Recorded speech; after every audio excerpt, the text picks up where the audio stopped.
Vladimir Poutine, puis Joe Biden, 2 discours à quelques heures d'intervalle. Premier face-à-face entre Washington et Moscou depuis la fin de la guerre froide.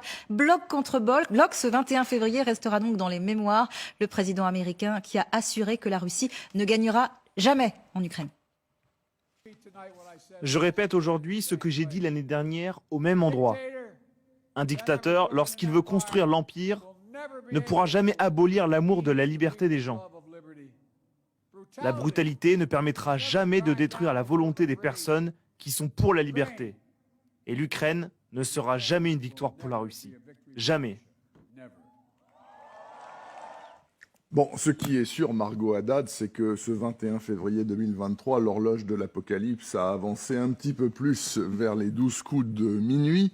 Est-ce qu'on peut dire, ou alors est-ce qu'on joue à se faire peur en disant qu'on en est au même point qu'en 63 avec la baie des cochons où Khrouchtchev et Kennedy avaient le doigt sur le bouton rouge? C'est plus la chorégraphie qui nous donne cette impression-là, pour être totalement honnête. C'est la mise en scène des 2 discours avec d'un côté un bloc et de l'autre côté un autre bloc incarné, pas pour l'Union soviétique cette fois-ci, mais par la Russie elle-même et aussi ses alliés qui se cachent derrière. On parlait de la Chine dans ma chronique qui était également là. Ça fait partie aussi de ces blocs qui s'affrontent, donc l'Occident face à la Russie et ses alliés. Mais on est loin tout de même de la situation de la baie des cochons, même s'il y a des signaux qui rassemblent un petit peu. Les signaux du nucléaire, les signaux de l'implosion des dépenses militaires américaines, comme on l'avait vu par exemple sous Carter et sous Reagan. Donc on a des situations et des signaux similaires, mais on n'en est pas actuellement à la situation aussi dangereuse qu'on ne le croit.